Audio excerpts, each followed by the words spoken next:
Oh, look, yeah.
Two schools, two sports, one campus, and one place for everything you need to know. This is Bobcat Game Day. Hello everyone, Jacob Resnick with you on a chilly Saturday afternoon in Hamden, Connecticut. Thanks so much for tuning in. A pair of big matchups between Quinnipiac and Canisius on the schedule today. Volleyball is already underway and men's soccer will be kicking off at the top.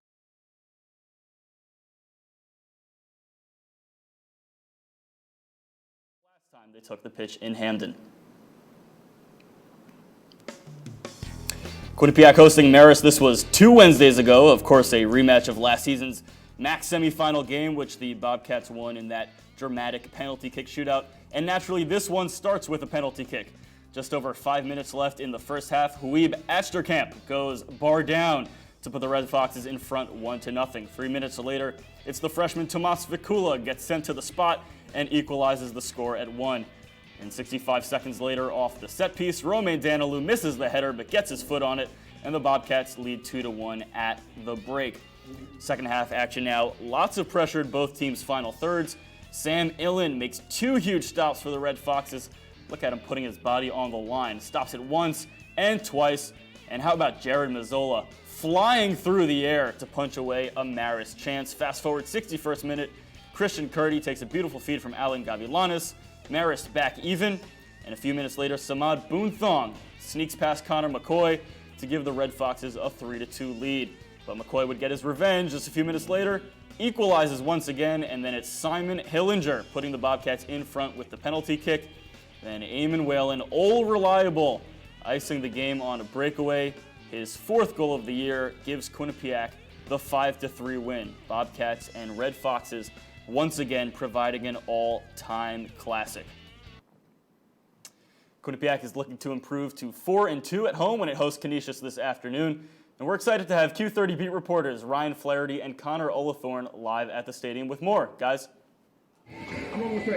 Thank you, Jacob. I am outside in the stands of the Quinnipiac University Soccer Stadium here in Hamden, and behind me, Quinnipiac and Canisius both getting ready to warm up. My name's Connor Olathorn, and this right next to me here is Ryan Flaherty. Ryan, how you doing? I'm doing great, Connor. We got an exciting matchup today, Quinnipiac versus Canisius. A beautiful autumn day out here, so let's get things going. Let's get things going right now. Ryan, Quinnipiac played 4 games in the MAC so far. What have your overall thoughts been to their play? Overall, I think this team has had a great start in the MAC, but they're a little bit inconsistent. You know, we just saw the highlight against Marist. They win that game 5-3, then they take a tie against Niagara, 0-0. They lose a game to Manhattan, 1-0. You know, they're 1-1-1 in their last 3 MAC games. I think the inconsistency of this team has been the biggest problem so far, but I think it's something that they're going to work out. You know, it's something that we have 6 MAC games left to figure out. Are they a team that can beat Marist 5-3 or a team that's going to tie Niagara 0-0? And I'm looking forward to figuring out where this team goes. A good, tough match for them today against Canisius. A good way for them to get back in the flow. But their defense, on the other hand, has allowed 5 goals so far this season. Last season, they only allowed 6 total throughout the MAC. Ryan, what does this team have to do? Are they struggling? Well, you know, I'm hesitant to use the word struggling, but you just said it. They only allowed 6 goals last year. They've already allowed 5. Now, there's a little bit of an outlier in there. They did allow 3 goals to Marist. It was a rainy day. It was a cold day. you're going to score more goals on a day like that. Other than that, they've only allowed 2 goals, but I do think this defense is struggling without Yeppe Hare, without his leadership, a player that was team, a player that was all MAC last year. You don't just replace someone like that. Yeah, Henry Wagen has done a great job. We'll talk about the freshman in a second here, but I think without the leadership of RA and just this dynamic play, I think they are struggling a little. They have some great upperclassmen back there, but we're only 4 games in and they've already allowed 5 goals. It's something that is a problem for this team. It definitely is. Something needs to be fixed. You just mentioned Henry Wygand, one of the freshman defenders. We're going to look at the total amount of freshmen. 8 total on this team, including forwards Thomas Svekula and Brock Austin. Which one has impressed you the most throughout this season?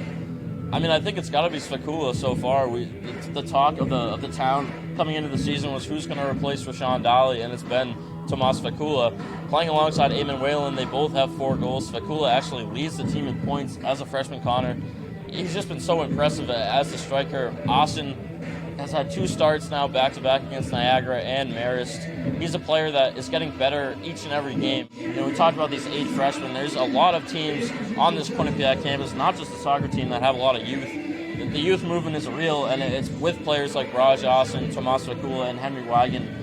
Wagen, a player who's played almost every minute for this team defensively, trying to pick up the weight of Yeppe Ari. I just mentioned, not an easy task, but he's doing a great job. Raj Austin, 3 assists. I think it's only a matter of time before he gets the ball into the back of the net. Svekula's been elite, you could say, and Wagen has really stepped up on defense. So I think overall those 8 freshmen have been really impressive and, to me, have been the most important part of this team so far. Yeah, we're going to take a look at the standings right now, and those freshmen played all throughout that game. Wins and 1 loss. That 1 loss came to Quinnipiac. Quinnipiac in 5th right now, just tied with Niagara, but behind in the overall record. So looking further down the table, Fairfield's still looking for their first win of the season, and Monmouth is the last there, as you see on your screen there. The last one there, but below them is Canisius and Fairfield at the bottom of the table. Ryan, how do you think this table is going to play out? Well, looking at the games, if they just win today, they go out and beat a Canisius team that's struggling. They bump right up to 3rd in the MAC, and I think that's right where they're supposed to be. This is a team preseason that was selected to finish 2nd behind Fairfield. Fairfield's been kind of a shock so far. They're actually at the very bottom of the MAC, 0-2-2. Quinnipiac's 2-1-1. They beat St. Peter's. I think they're going to finish 2nd or 3rd in the MAC, and that's right where they should be. Yeah. All right, well, that's it here right now. Quinnipiac and Canisius warming up. Jacob, back to you in the studio. Thanks, guys. Don't go anywhere because we'll be coming back to you in a little bit. We mentioned that there are a pair of matchups between the Bobcats and Griffs today. The Quinnipiac and Canisius volleyball teams are already underway at Burt Conn Court, and Q30 beat reporter Katie O'Keefe is live with the latest. Katie? Jacob, I hope you can hear me in here because it is an electric atmosphere right here. You can probably see behind me the team right now, they're in their 2nd set. Quinnipiac dropped the first 19-25, and today is a little bit unusual compared to the lineups from the past games. Today we saw no 6-2 running, they're running a 5-1. Ariana Diaz is at the center of that 5-1. She's been setting really well. There's a lot of competition up at the net right now, tall players from Canisius, and both teams, they're hitting really hard right now.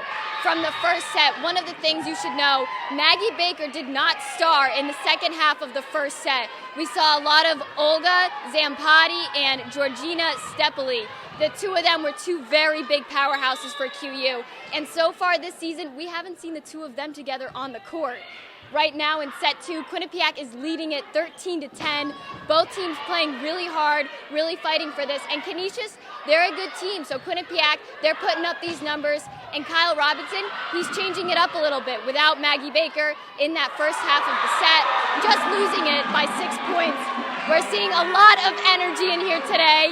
And Kyle Robinson, like I mentioned, he's changing it around a little bit. I don't know if she's still on right now, but Maria Pansari, she got some court time right before, running a 5-1. She hasn't gotten much play time yet, but right now looks good. Team is up 4 points, 14-10 here in the 2nd set. Jacob, back to you. Thanks so much, Katie.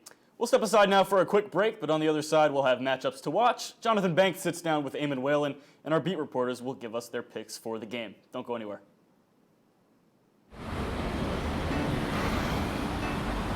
Hey, let's check out this park.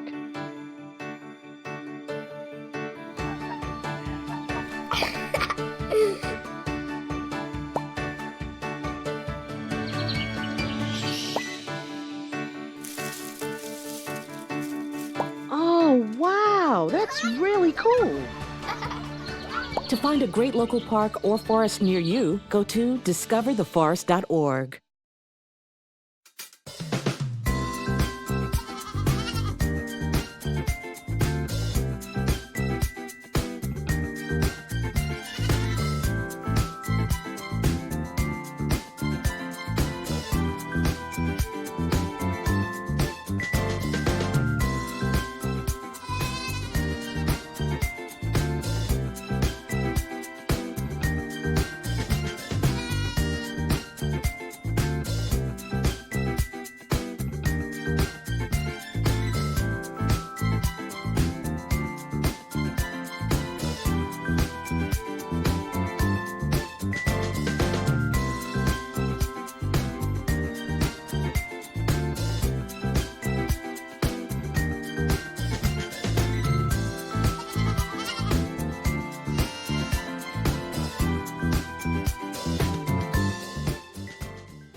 Welcome back to Bobcat Game Day, getting you set for Quinnipiac and Canisius men's soccer at the top of the hour.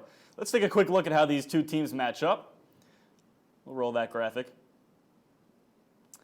Of course, Quinnipiac coming in at the fourth spot in the MAC table. If that holds, would mark the program's fifth consecutive postseason appearance. Meanwhile, Canisius has come out stumbling in MAC play for the second straight season.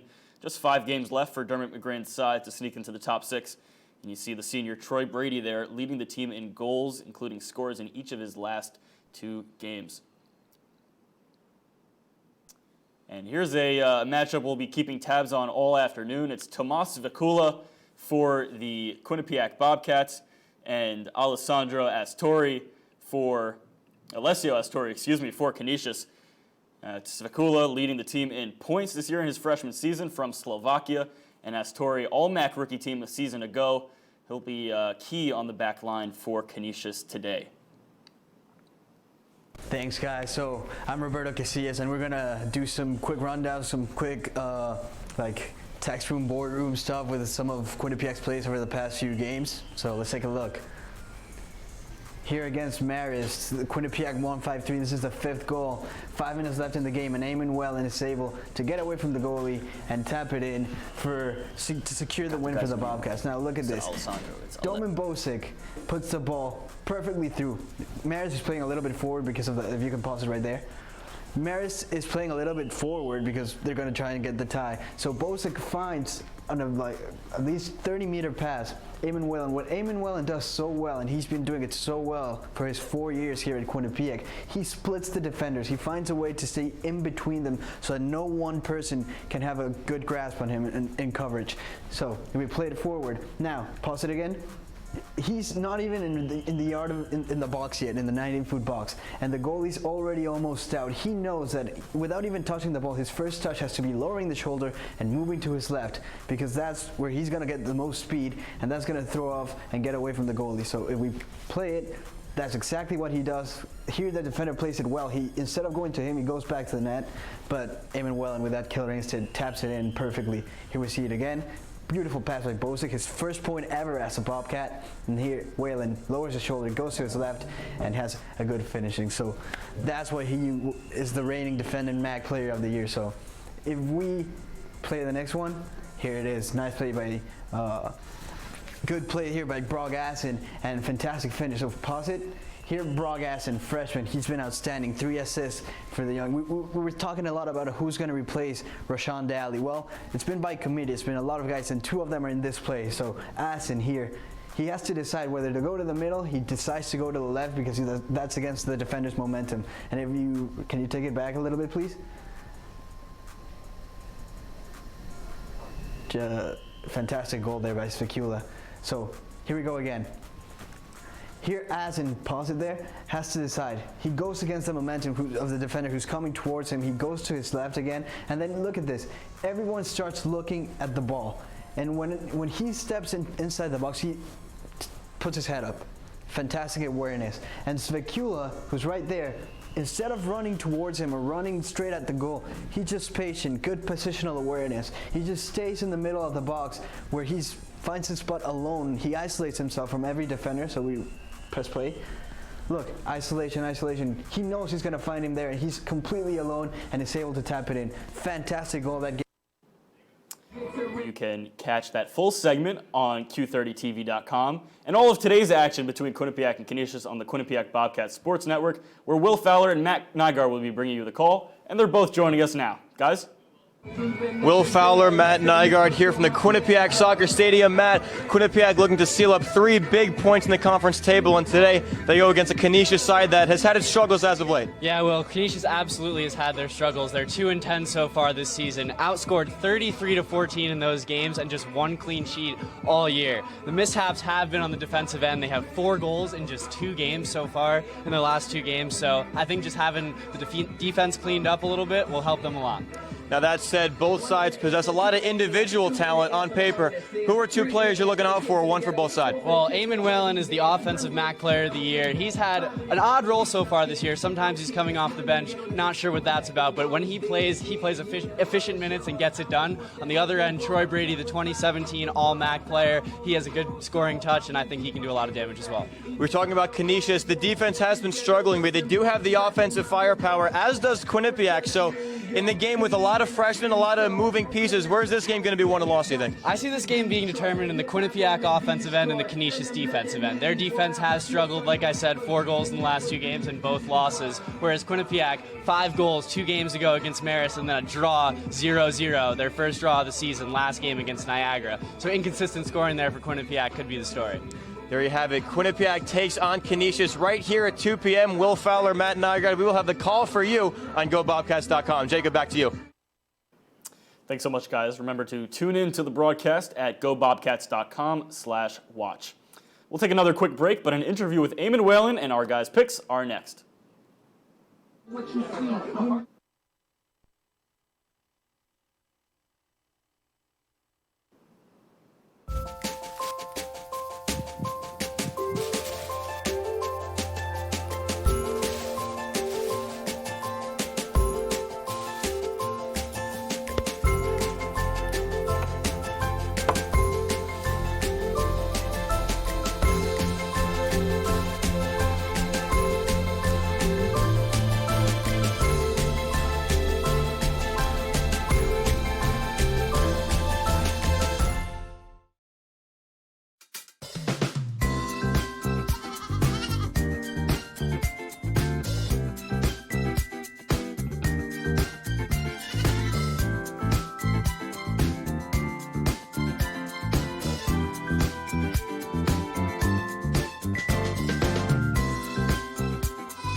Welcome back to Bobcat Game Day. Quinnipiac and Canisius just a few minutes away from kicking off at the soccer stadium.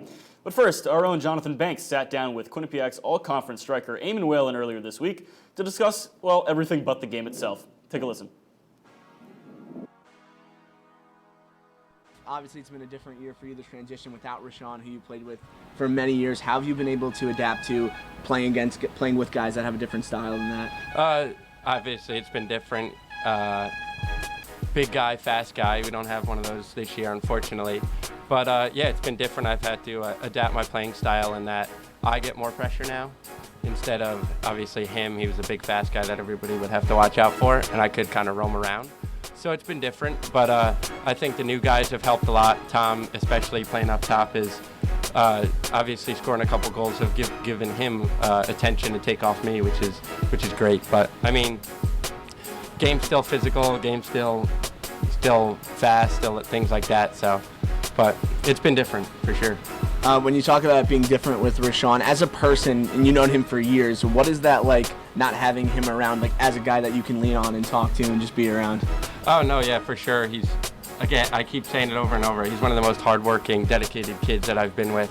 I mean, you don't see it when we're playing, but after practice, he would always be hitting the wall or hitting the ball against the wall, things like that, trying to get better. So him not being there, it's kind of different in that aspect as a leader.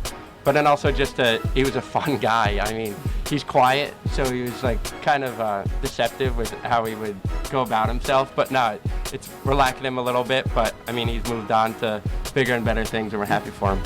And off the field now, how have you adapted when you think about coming in here and staying in state? And then coming here as a freshman, and now you're a senior. Now everything's different in 4 years. We know how fast things changes. What has been the biggest improvement you've seen from yourself off the field from freshman year till now? The social aspect. Coming in, I was nervous, timid, and I kind of stayed within the team type thing. But I think freshman year I grew as a person off the field and on the field. But off the field, the older guys, the biggest thing for them was like try and meet as many people as you can. I know everybody says it like connections, big connections, but it is true in that aspect. So I think for me, I've grown in my social life for sure.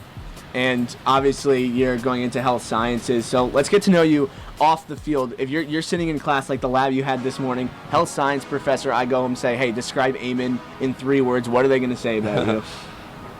What do I want them to say about me? Or no, what are they going to say about you? I'd hope to say hardworking. I take a lot of pride in my academics and stay after things like that. So I'd hope they say that. Hope they'd say intelligent. I mean, but no, I'd say that in the classroom I'm not different than I am on the field. I'd say I take it very seriously. I work hard, I would say, and I just try and get the job done no matter how hard it is to get it done. How is, like, for example, attention to detail is important in pre-dentistry and when you're on the field in your first touch, but just besides that, how has just in general being in the classroom in such a strenuous major and being on the soccer field impacted each other?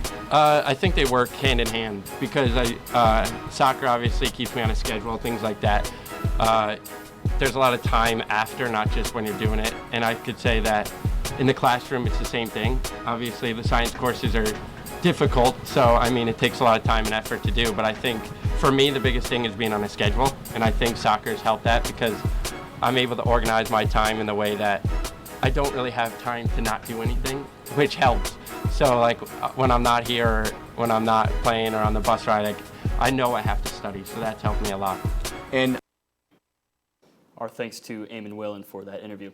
Let's check in with our beat reporters one more time for their picks and predictions. Connor and Ryan, take it away.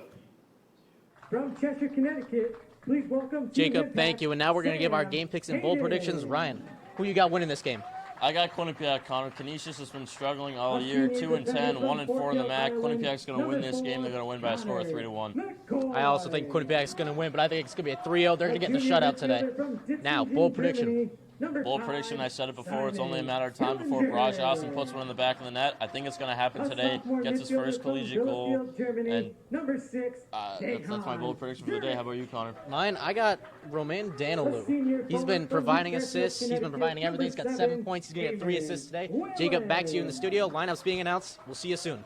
A graduate student defender. All right, thanks, guys. Let's get a quick check of the starting lineups for Quinnipiac before we send it over to the stadium. It's going to be Connor McCoy, Christian Casagranda, Henry Weigand, and Griffin Scaglia along the back line. Simon Hillinger, Dejan Duric, Romain Danilou, and Barrage Austin, Danilou are the mids, with Barrage Austin, Tomas Vicula attacking for Quinnipiac. And then, of course, Jared Mazzola, the steady goalkeeper, will be in net for the Bobcats. You see Jared Mazzola, the junior from upstate New York, top 5 in the MAC this season in a plethora of categories. He took over last season as the starter, had some exciting moments, including against Marist in the MAC semifinals. And last year when Quinnipiac and Canisius matched up, it was a 4-1 win thanks to Mazzola's goalkeeping. That's going to do it for us from the studio. Remember to tune in to all the action on QBSN at gobobcats.com/watch. We'll be back at halftime. Enjoy the game.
45 minutes down, 45 to go. It's halftime between Quinnipiac and Canisius, and we're back here in the studio for Bobcat Game Day. Quinnipiac leading 4-0 at the half. Let's get straight to those highlights.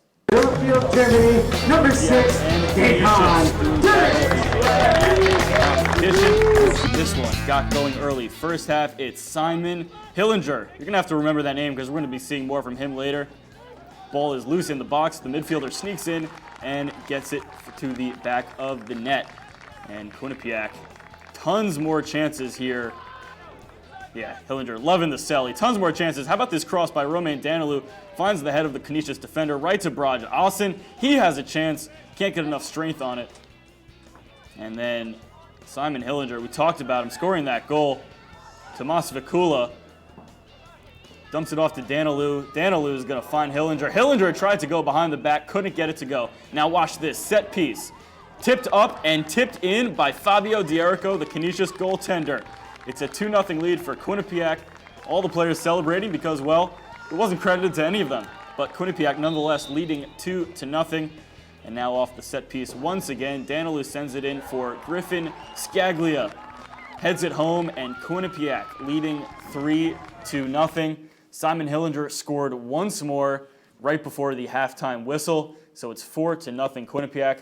We're going to go right back out to our beat reporters at the stadium. It's Connor Olathorn and Ryan Flaherty. Guys, take it away.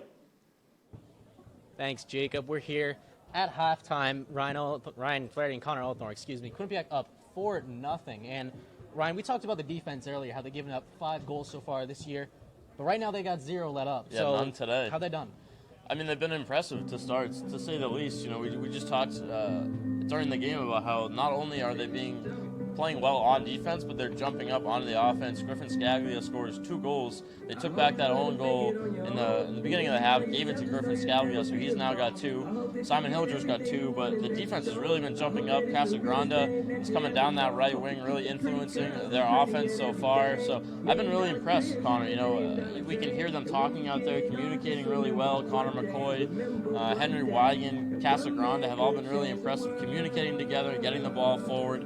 So far, no signs of a problem on defense. Not only that, they've also won everything in the air, with them all being at least 6-3 or above. They're winning everything in the air against Canisius. Now, but you just mentioned Simon Hillinger. They've moved the ball quite well today. They've been creative offensively with some fancy flicks, fancy touches, trying to get the ball moving. What's your thought on that? I mean, it's really gone through Simon Hillinger. He's got 2 goals so far. He's been probably the best Quinnipiac player on the field today. You can hear Eric Tacasa from the sideline saying, move the ball around. You know, it's something we haven't necessarily seen this Quinnipiac team do a lot, but it's working today. Canisius is a team that's struggling. I think Quinnipiac's trying to make them chase, trying to get them confused defensively, and it's working. You know, Hillinger has got 2 goals. He's been very effective. He's moving the ball through the midfield, trying to set up Austin, Fakula, Whalen, who have had multiple chances, and you know, it's a 4-0 game, I think, in large part to Simon Hillinger. It's been a 4-0 game, but I think it could be a 7-0 game, except for Fabio D'Erico, the Griffs goalkeeper. He's kept Canisius in the game. What are your thoughts on him? Connor, he's been phenomenal. You know, it's not often that we sit here in a halftime where it's 4-0 and compliment the opposing team's goalie. But like you said, this could easily be 7-0. This could be 7-8, 9-0. Quinnipiac was all over D'Erico in the first half. And really, he's been spectacular. There was a few plays, you know, Hillinger easily could have scored a third goal on a back heel. Whalen has had a couple go off his foot. I mean, D'Erico has kept this team in with some huge saves. I know it's 4-0, but I think the only reason Canisius is down by only 4 is Fabio D'Erico. Not only that, I think Eben Whalen's missed a couple chances as well. He's had a bunch of chances in front of the net, put one right over the top of the post. I'm sure you saw it in the highlight. And now, Quinnipiac, they've done well with their set pieces, not just today, but all throughout the season. I know you have something to mention about that. They do, yeah. And, you know, this is one thing Eric Tacasa has been preaching in the pressers, is that they need to do better on set pieces. They need to start finishing goals in their golden opportunities. You know, Marist, they score 5 goals, but he wasn't really impressed with how they did on set pieces. They had a few penalty kicks, a few, you know, free kicks, but he overall was not impressed. I think he has to be impressed today. I mean, they've been phenomenal so far on their set pieces. They're really creating a lot of offense with their set pieces, and it's been very effective thus far. So Canisius down by 4 goals at halftime. Let's step into the mind of the head coach. What would you do here? I mean, this is tough. You know, you're down 4 goals, you're struggling, you're 1-4 in the MAC. I think really you just have to tell your team to keep believing, keep playing their game. I think in large part you have to get across the field. You have to try to get through Quinnipiac's defense in their midfield somehow. I mean, the game was played all right here in Quinnipiac's attacking zone. So I think Canisius, has to work the ball, through the midfield, maybe trying to work down the sidelines. They have to get creative and figure out a way to get through Quinnipiac's defense. They really do, but they've done actually a pretty good job containing Eamon Whalen today. I think at least 2 chances he should have scored, and that's also due to Fabio Diorico being strong in net. But that's all we have from here. Jacob, back to you in the studio. Our thanks to Connor and Ryan. We'll catch you guys in the post game. We've also been monitoring Quinnipiac and Canisius volleyball. We'll get to those highlights right now. Bobcats and Griffs. Game of emphasis for volleyball today on a beautiful Saturday afternoon at Burt Conn Court. First set, Griffs out to a big lead early, up 9-2. Some action here. Ball's kept alive, sent over. And it's Ariana Diaz setting it up for Olga Zampati. Finds the hardwood from the outside to pull the Bobcats a little closer, but the first set ends in Canisius' favor, 25-19. Second set now. This is where Quinnipiac comes out firing. Set point at 24-17, and it's Maggie Baker and Callie Oates teaming up for the block to even the score at 1 set apiece. And then third set. This was a close one, 26-25 Bobcats, and Maria Pansari sets up Morgan Sherwin, who gets blocked, but the ball sails out of bounds. Quinnipiac takes a 2-1 lead into the fourth set, and that game has just gone final at Burt Conn Court. Final score, Quinnipiac winning in 4 sets, 3-1. We have Katie O'Keefe, our Q30 beat reporter, live at Burt Conn Court with the latest on Quinnipiac's win over Canisius. Katie? The Bobcats came away today with a win in 4 sets. The last set came away 25-17. And Jacob, let me tell you, all the Bobcats played so well today. We just got out of a press conference with Coach Kyle Robinson, and he said the reason for today's high energy and so many players seeing the court was because so many of them are healthy. Olga Zampati commented that she had a shoulder injury and she is now back and ready to play. And you have never seen Olga Zampati play like this before. She came away really great today. And last time I checked the live stats, she had 12 kills. That's almost half a set for her, contributing to the team. Very tough up at the net, and she was very aggressive with her swings. We also heard from Ariana Diaz. She said she loves playing the 6-2 and the 5-1, whatever coach decides to play that day. She said that she's just willing to step up for her team. And today, they were very back and forth in the fourth set, a little loss of energy. But like we said before, there were a lot of teams here today. For QU Athletics, it was their game of emphasis. We saw Quinnipiac Acrobatics and Tumbling here, the track and field team. You name it, a lot of them were here, and I know I'm missing more. But it was a great atmosphere, the pep band cheering the team on. And Quinnipiac came away with a strong win today against Canisius, which is ranked higher right now in the MAC standing. So hopefully that will contribute to Quinnipiac standing in the MAC for the rest of the season. Jacob, back to you. Thanks so much, Katie. Once again, Quinnipiac volleyball defeating Canisius 3-1. We're going to take a quick break, but after the break, an interview from our own Jack Main that you don't want to miss. There was an old woman who lived in a shoe. She had so many children, she didn't know what to do.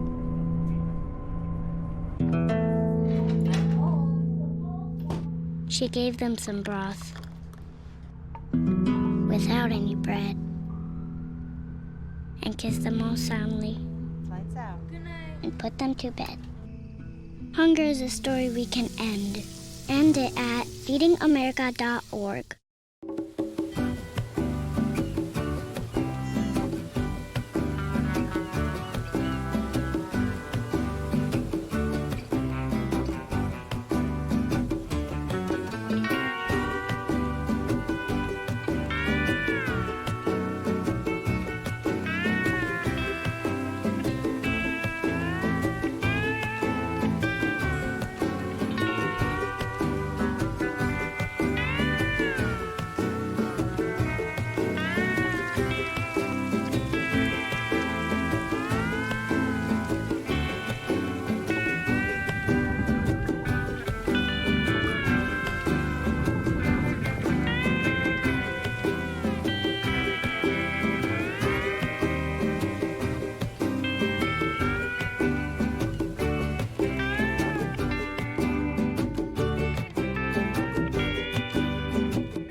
Welcome back to Bobcat Game Day. Quinnipiac leading Canisius 4-0 at the half.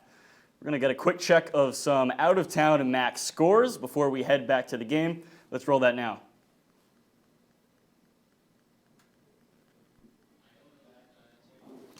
Iona and St. Peter's, no score in the first half. And Ryder and Niagara just about to kick off from upstate New York. Also, Marist and Manhattan from the Bronx on the schedule today. And then Monmouth and Fairfield, some Saturday night MAC soccer in Connecticut. All right, that's going to do it for us for the halftime show. We'll be back after full time back here in the studio. We'll send it back out to the broadcasters. You can tune in at gobobcats.com/watch.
On.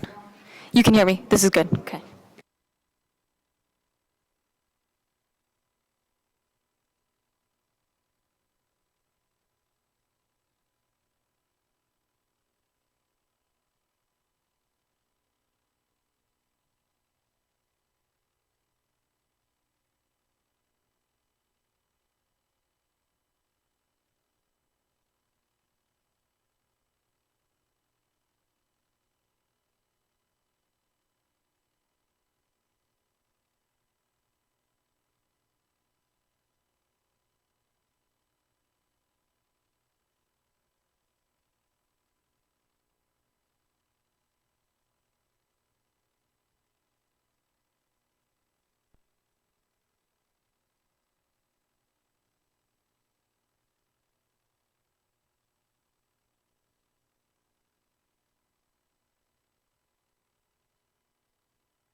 Night.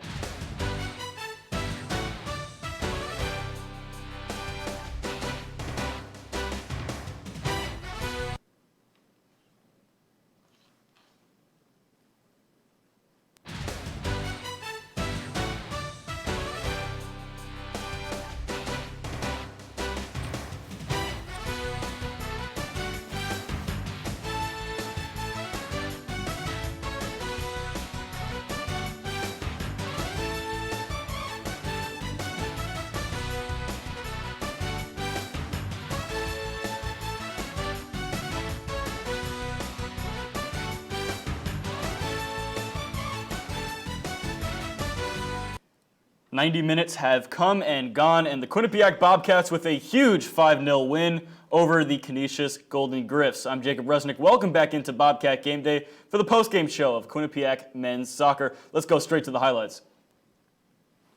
Bobcats and Golden Griffs. Big matchup today in Hamden.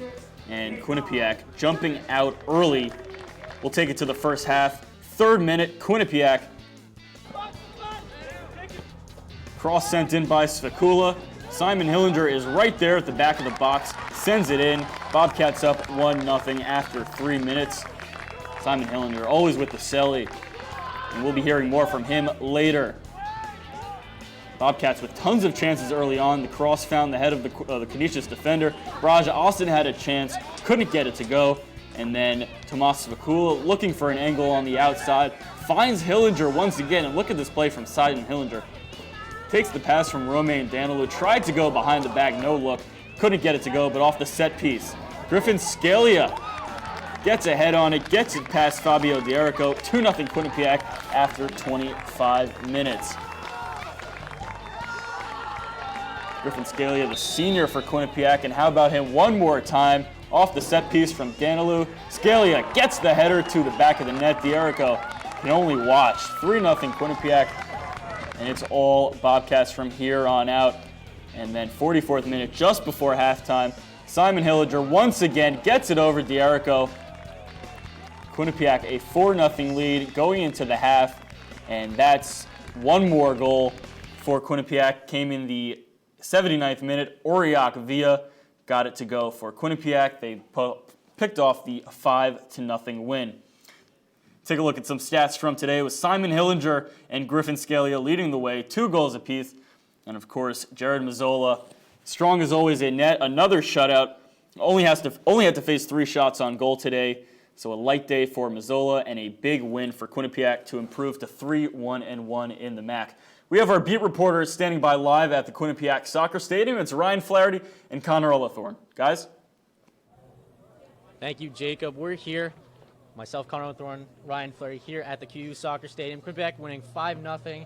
And Ryan, this was mostly thanks to an offensive outburst in the first half. What are your thoughts on that? You know, I think it was really important. This is now 2 games in a row at home that Quinnipiac scored 5 goals. We saw them really move the ball very effectively today, but I thought Simon Hillinger was brilliant. Griffin Scalia adds a few goals on the defense, and the Bobcats win 5-0. But a really good game for their offense. It has to give them a lot of confidence moving forward in the MAC that now they've scored 2 5-goal games at home. You just mentioned the offense. Let's switch to defense, especially with Jared Mazzola. It's his first shutout on the year, a 2-save shutout. How much confidence does that give you as a goalkeeper? I think it gives you a lot of confidence. You know, Canisius, like we said, is struggling. A team that is now 2-11, 1-5 in the MAC.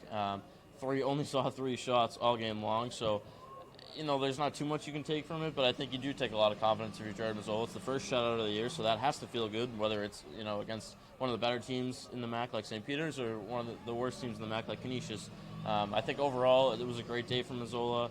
He's still one of those vocal leaders, calling out where everyone should be defensively, and I think overall it was a great day for him, and it should give him a lot of confidence moving forward. And especially with the rest of the defense, that back four played spectacularly today as well.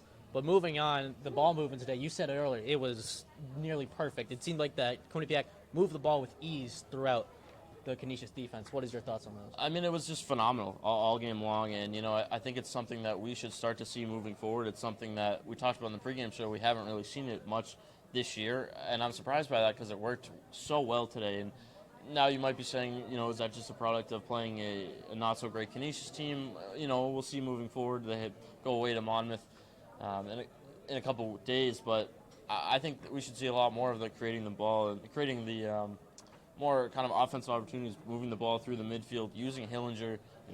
He's the captain of this team for a reason, and I think they have to get the ball through him if they want to have success. You'll see Simon Hillinger in a little bit, but you mentioned that game in Monmouth. The last time Quinnipiac won with a 5-goal margin, or just 5 goals in general, they tied the next game. It was at St. Peter's. So what's going to happen when they go away to Monmouth?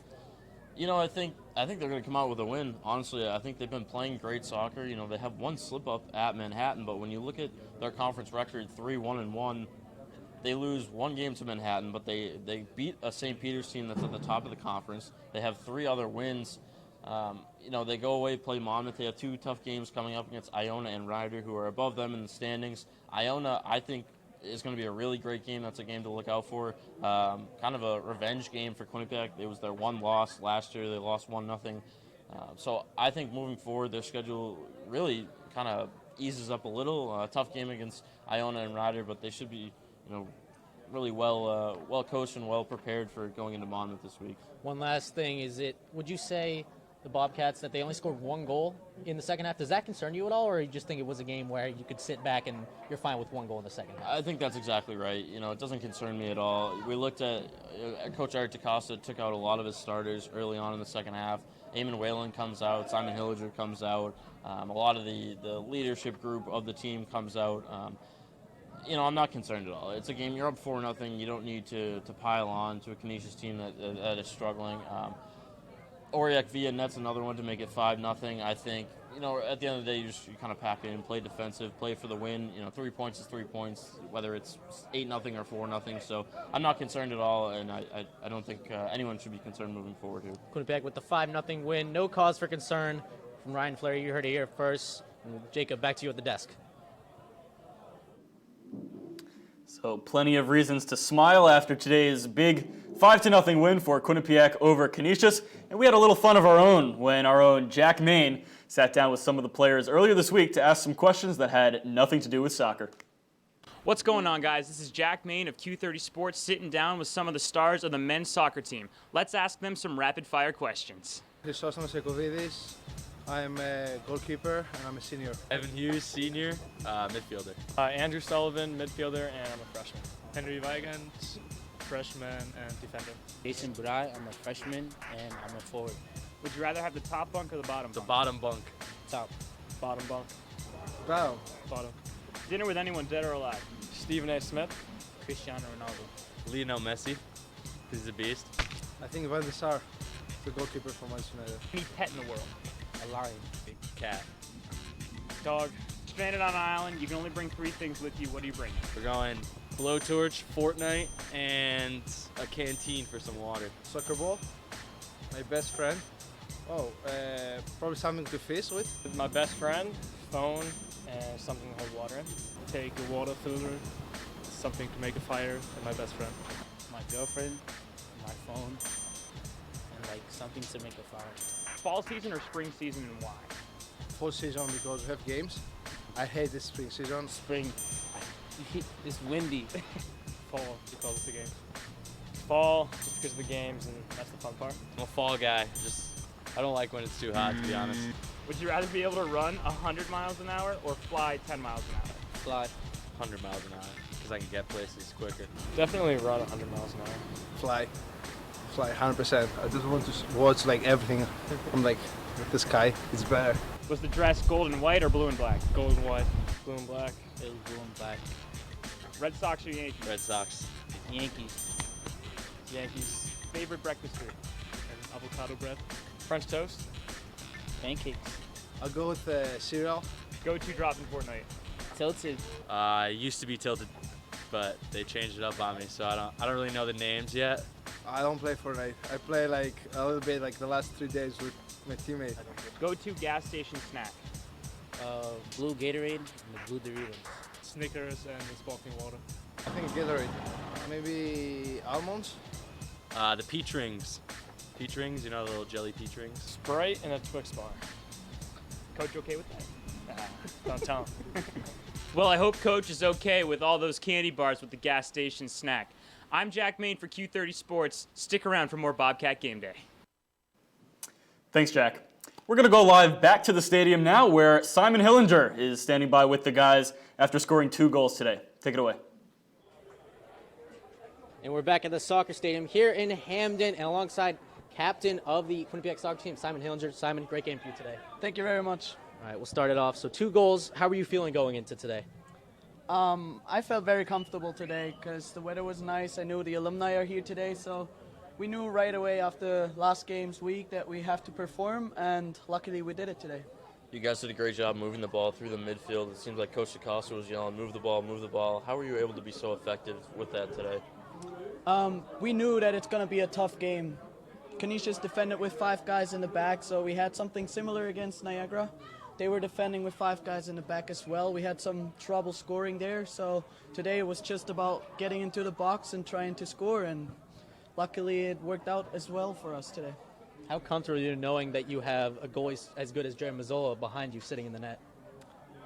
We're all very happy to have him in the back, not because of just his goalie qualities, it's also he can play with the ball. So having him kind of like as the 11th player on the field is very, very helpful for us. And we also have an outlet with him, so like if we're in trouble, we can play the ball back to him, and yeah, he gives us confidence. And we know, luckily today again, that we had a clean sheet, that he's a good goalie as well. Connor mentioned you're a captain on the Leadership Council this year. What's it like being a leader on this team? It's something I'm very proud of, first of all. So last year I was in the team council as well, but being in it again and being kind of like a captain this year is something I'm very happy about and very proud of. It's definitely not easy because we have different types of players in our team, but I think I'm very happy to do this job, and I think I'm trying my best to keep everyone together. And I know that last time you guys, after you scoring 5 goals against Marist, you went away and got a 0-0 draw. What are your thoughts going into Monmouth away? Monmouth away is going to be a tough game, definitely. So my freshman year we played there too, and we lost 1-0. So we'll be prepared for it, and hopefully we have a good game like today. That's all I can say. All right. Heard it here first. Simon Hillinger, thank you for joining us. Thank you very much. All right, Jacob, back to you at the desk. Special thanks to Simon Hillinger and our beat reporters at the stadium. We're going to take a quick commercial break, but stay tuned for more Bobcat Game Day after this.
Welcome back to Bobcat Game Day, recapping the Quinnipiac men's soccer win over Canisius and also the Quinnipiac women's volleyball win over Canisius as well. Let's go to those highlights. Big game between Quinnipiac and Canisius today. And the Griffs were out to a big lead early, up 9-2 in the first set. Let's watch this play here. It's kept alive by Canisius. And then it's Olga Zampati from the outside. Had a big game for Quinnipiac today. But set ends in Canisius' favor, 25-19. Second set now. Quinnipiac came out firing. Set point at 24-17. And watch this. It's Maggie Baker and Callie Oates teaming up for the block, to even the score at 1 set apiece. Third set now. This was a close one. 26-25 Bobcats. And Maria Panasari sets up Morgan Sherwin, who gets blocked, but the ball sails out of bounds. Quinnipiac takes a 2-1 lead into the fourth set. Fourth set now. This one was all Bobcats, and it's Georgia Salepi. Watch this. The Athens Greek native. Back set from Ariana Diaz. Salepi gets the kill, her season high 10th kill of the day, and it secures a 3-1 Quinnipiac win. A very happy Saturday afternoon for the Bobcats.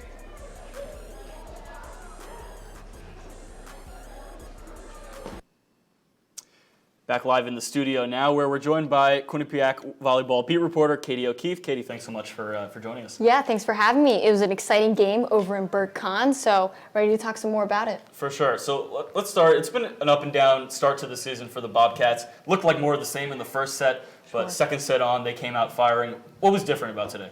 Honestly, today, it was a big game for them. Canisius, their number 2, picked for the MAC preseason favorite, so Quinnipiac had to come out firing. I think they were a little nervous in the first set, but what was different about today was their whole new lineup.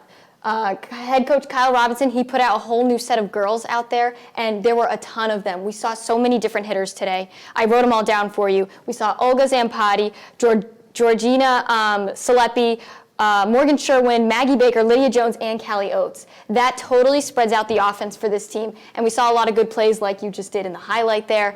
They were hitting line, cross, tipping it over the net, and I think it took a lot of pressure off of Ariana Diaz. You've seen games too. She's running all over the place. So I think today she got to do her job while we saw players like Olga Zampati and Georgia Salepi come out and really take care of this win for the team today. Zampati and Salepi both new to the team this year. Yes. What specifically were they showing you today? Honestly, they were showing a lot of grit, a lot of power, playing really scrappy, and when they got the nice set from Diaz or Pansari, they rolled with it and they made it work. They really put a stamp on the court. And I mean, Olga today, she led the team in kills with 12. She had 6 blocks, an ace to add to that. So she was just an all-around great player. She was going all the way around, front row, back row. And I think players were just able to take care of business today. There was a lot of good communication, especially with how packed the gym was. It was a lot of hype in there. So they were really hyped too. And I think that also helped the team. But, you know, having the players go around everywhere, I think that helped. And in the press conference with the media, Zampati told us she had a shoulder injury earlier this season, so coming back from that, she looks stronger than ever. You saw from the highlights. And we're coming down now to the home stretch of the season. What are you looking for over these final few games? I really want to see this new lineup for the rest of the season. I think it's really working. Kyle Robinson mentioned that it's what he really likes to use for this team, and I think he knew that this was in the bag always, and he just wanted to wait to use it, wait for all the players to be healthy, and he's honestly seeing how they're doing in practice. He wants to see how well they're doing, who's stepping up, and who's really putting in the sweat in practice. So, I mean, we'll just wait and see, but I think this lineup is going to really, really change this team. Katie O'Keefe, thank you very much. Thank you. All right, we'll toss to one more commercial. Stick with us for more Bobcat Game Day after this. There was an old woman who lived in a shoe. She had so many children, she didn't know what to do.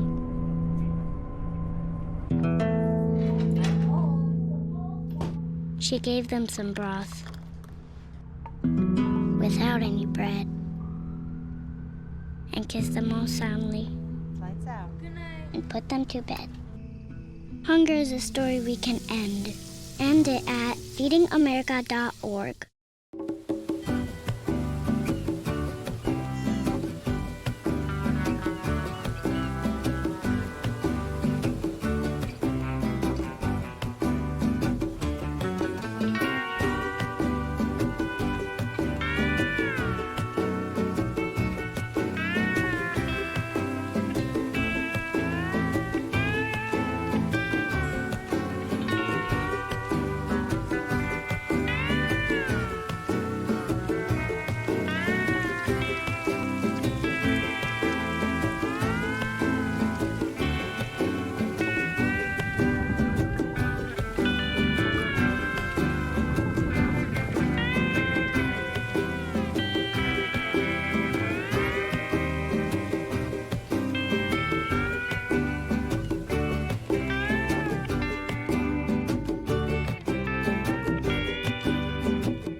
Welcome back to Bobcat Game Day. Quinnipiac with a 5-0 win over Canisius. Will Fowler and Matt Nygaard had the call on KBSN, and they're standing by now. Guys? So Quinnipiac beats Canisius 5-0. Will Fowler, Matt Nygaard. Matt, we were talking about a pregame. Where this game was going to be won and lost was in the Canisius defensive zone, and what happens? Quinnipiac goes and scores 5. Well, our keys to the game before the game were fairly accurate. It was a 5-0 Quinnipiac win, and we said that game would be determined in the Canisius defensive zone, and that's exactly what happened. Quinnipiac got going right away, just 2 minutes into the game. Simon Hillinger got the first goal, got another one at the end of the half. So right in that defensive zone was where the game was determined. 5 goals, a clean sheet from Jared Mazzola. A lot of really standout individual performances in this one, but who was the guy for you? Who was your man of the match today? You know, Scalia was the guy who stood out for me. Not only did he get his first goal, we thought it was an own goal. Turned out to be his first goal of his career. Then scored another one in the first half, followed by the Hillinger one that I said previously that was late in the first half. But yeah, he stood out to me. First 2 goals of his career. Just had a great game. It was an unexpected score. Yeah, so Scalia gets his first career goal, and then gets his second, which we thought was his first, because his first career goal wasn't credited to him until halftime. It was a mess, but Scalia gets his first 2 goals of his career, the junior. One name that we were both excited to see on the starting 11 team sheet for Eric DaCosta today was the freshman Bragassen, the Norwegian midfielder forward. How would you assess his performance today? Bragassen was a freshman that was as advertised. I think he was a player that showed up right from the get-go, no matter if he had defenders on him or off of him. Bragassen was getting his jersey grabbed multiple times and just fighting it off, and then he had open space and was creating opportunities there. So those 2 assists were exactly what you'd expect from a freshman. Quinnipiac, a team that is fighting for one of those 3 through 6 postseason spots, and they went against a team who is, in all reality, was lesser than them in Canisius. In the grand scheme of things, Matt, how crucial is this 3 points for the Bobcats? Well, during this game, getting a win against a struggling team that is a little lower than you, I think finds your identity a little bit. They're able to say that, okay, we can beat this team that we're supposed to beat now going against an Iona opponent that is much stronger at the top of the MAC. They have to go in and fight harder and know that they can beat the worst teams and that they can beat the better teams too. Quinnipiac plays Monmouth on the road, and then they're back here at home against Iona. Second in the MAC currently, Will Fowler, Matt Nygaard. Bobcats win this one 5-0. Jacob, back to you at the desk. Thanks so much, guys. All right, let's get a quick check of some out-of-town scores.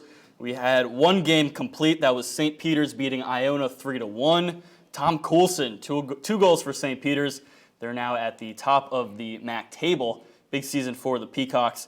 And one game currently in progress. That's Niagara leading Ryder 1-0 in the second half. Absalom Solorio Villapando had the goal for Niagara up in upstate New York. I believe we have our beat reporters live one more time at the soccer stadium. Let's go to Ryan and Connor right now. Thank you, Jacob. And we're back at the soccer stadium here. Ryan, what are your final thoughts on the game? My final thoughts are that Quinnipiac is just doing all the little things right. You know, everything we've talked about through this program today. They're moving the ball well through the midfield. The freshmen are really impressing. You know, Bragassen, Thomas Fakula, Henry Weigand. Mazzola gets his first shutout. They're doing all the little things the way they should be, and they're beating the teams they should beat. And I think moving forward, you know, they got to have a lot of confidence. We're halfway through the MAC season. They're 3-1-1. That's a pretty good place to be. Last year they were 8-1-1. Yeah, I think any coach should be happy with a 3-1-1, 5 games in. So. Exactly, and having played some of the best teams. So I think just my final thoughts is it was a great day for Quinnipiac. Yeah, you could say the freshmen really not looking like freshmen, at least the ones that are playing, and they even played plenty of role players, bench players in the game as well, just to give some guys some rest at the final end of the game. So a good future coming up for the Bobcats, as well as challenging for those top playoff spots. A very bright future. You know, we talked about the leadership, the strong leadership of this team with, McCoy and Hillinger and Mazzola, working into that attacking zone where you have a lot of youth. And I think that's going to be a really important part of this team is that leadership and how they carry themselves moving forward in the MAC. But overall, a really great day. I'd say Thomas Fakula probably underrated player, especially because he moves so much off the ball as well, which is so important. Ryan, just who's your man of the match of the day?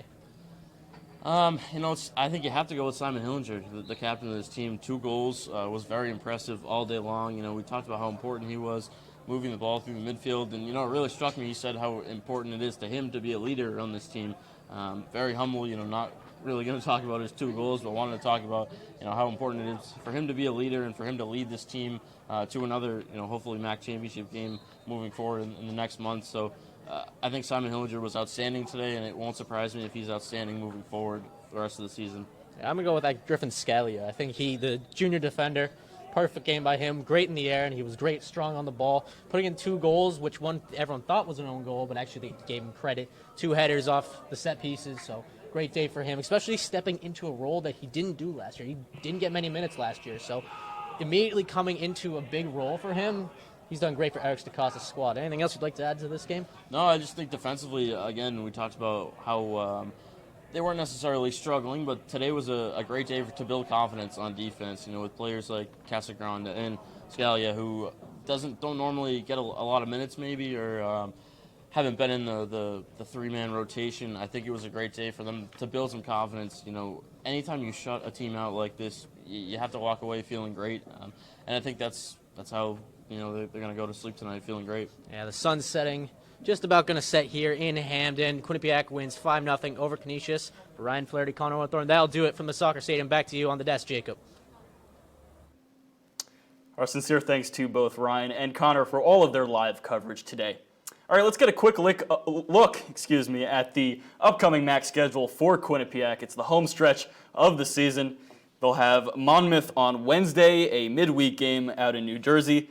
A week from today, we'll be back home against Iona. Big game for Quinnipiac. They're looking right up at the Gales in the table. And then they'll be at Siena on the 30th. And then in November, 2 home games against Fairfield and Ryder. That's going to do it for us from the studio. For everyone behind the scenes and our beat reporters live, thanks so much for tuning into Bobcat Game Day. Be sure to catch more of our content on Q30TV.com and at Q30 Sports on Twitter. For everyone else, I'm Jacob Resnick. Have a great night.